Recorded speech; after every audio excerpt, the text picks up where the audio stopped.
Hi, I'm Tish and welcome back to my channel Auto Social UK. This right here is the Hyundai Bayon. Not heard of it? No, neither had I actually, up until a week ago when I was deciding which Hyundais I wanted next on the channel. But this car finds itself in a pretty tough class of the compact SUV, with cars like the Volkswagen T-Roc and T-Cross, and also the mighty Ford Puma. So can it live up to those other manufacturers? Well, hopefully that's what we're going to find out today. So if that sounds good, then please keep watching. And if you like new car reviews and car content, then make sure you're subscribed to Auto Social UK. The Bayon's range is pretty simple. There are only 3 trim levels with just 2 1-litre mild hybrid engines. SE Connect starts things off at just over £20,500. Only the smaller 99 brake horsepower engine is available here, but you can have it paired with the automatic gearbox for £1,250 more. Basic equipment is good, including aircon, rear parking sensors with backup camera and 16-inch wheels. As soon as you move up to the premium trim, the 118 brake horsepower engine is available. Starting at just under £23,000, it adds auto climate control, a heated steering wheel and heated front seats, LED headlamps and wireless phone charging. This range-topping Ultimate packs the little SUV with luxuries like keyless entry and a Bose sound system. It will set you back at just over £24,000, which for a range-topping car seems very good value for money compared to some rivals.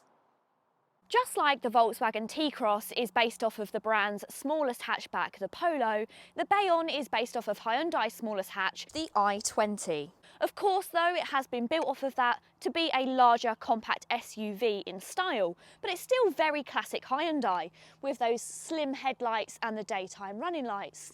The only problem is when it comes to the lineup, I think that maybe the Bayon takes the ugly duckling stance.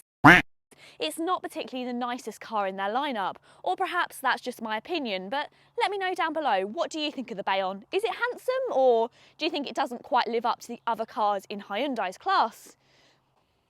Okay, so let's chat about the rear of this car, because it's, well, it's just a bit hideous really.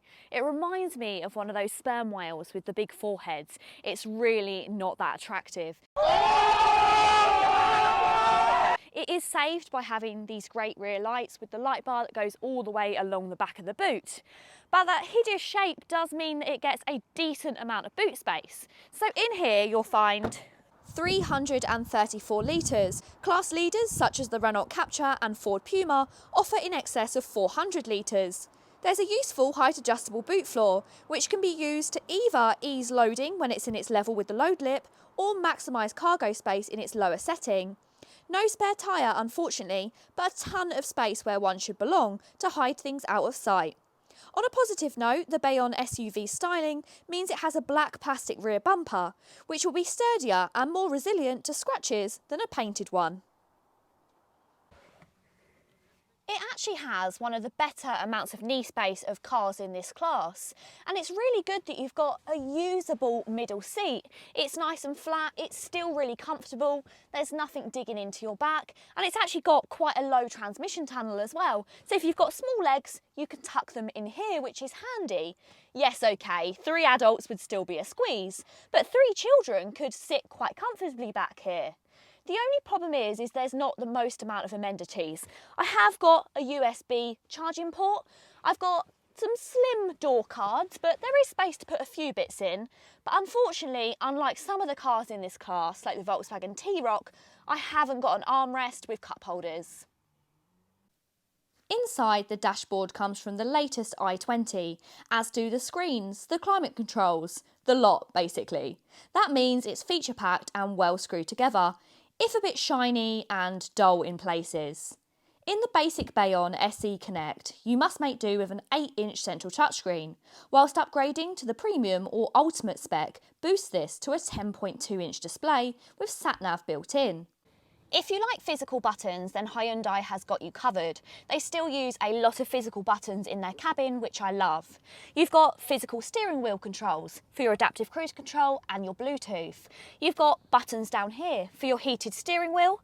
You've also got buttons down the centre console for your heated seats and your drive modes. You've also got physical climate control dials as well, which I'm glad to see. The only buttons that aren't physical are on the touchscreen and underneath. These are simply touch sensitive, which is a little bit of a shame because there's not much feedback from them, so you're not sure when you've actually prodded them.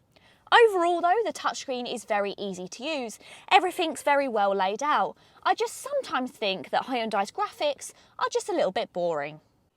These seats are really nice. They're thick and bolstered. The only problem is if you're slightly larger, they might dig into your sides slightly.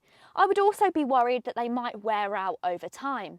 These seat covers are also a bit strange. They're in a kind of jazzy crisscross design, but they also have this design in them which almost looks like it's already worn out. Strange option to go for.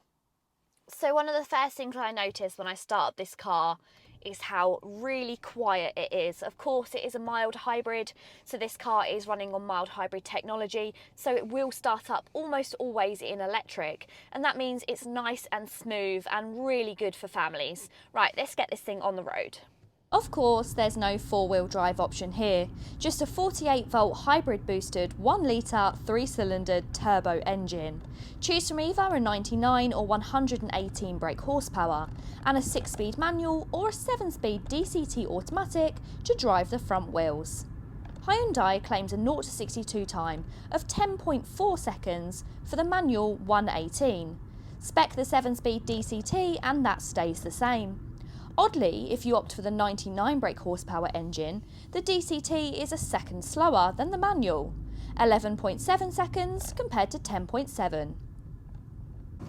That aerodynamic exterior might leave a lot to be desired, but actually when it comes to how efficient this car is, it does it a lot of favours. It's far more aerodynamic than something like a Citroën C3 Aircross, meaning it gets a really good mile per gallon figure.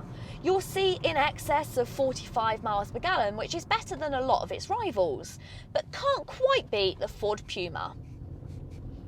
Once again, I do have to praise the little 1 litre engine.